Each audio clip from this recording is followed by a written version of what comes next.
Tere! Tutvustan teile, mida teha, kui te unustasite oma Harno Moodle parooli.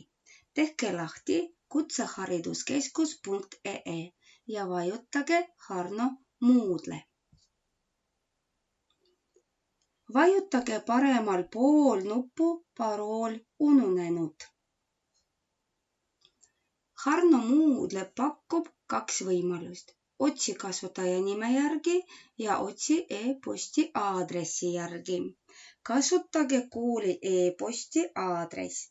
Näidiseks mina kasutan oma isiklikku e-posti. Sisestage oma e-post.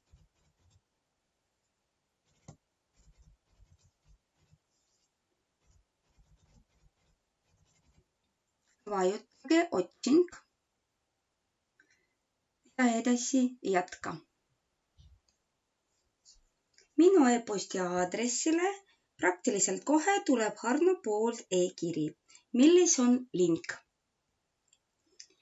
Kui link on aktiivne ja sinist värvi, siis vajutage. Kui link ei ole aktiivne, siis palun kopeerige ja pange otsingusse. Mina vajutan ja see link kehtib 30 minutit.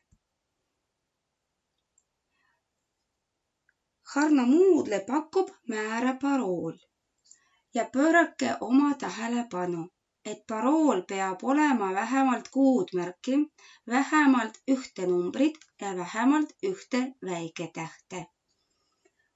Kirjutage uus parool.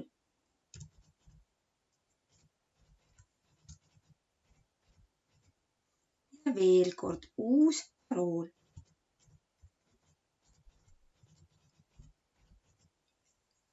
Salvesta muudatused. Ja kohe süsteem suunab teid profiili esilehele, kus asuvad kõik teie e-kursused. Aitäh tähelepanu eest!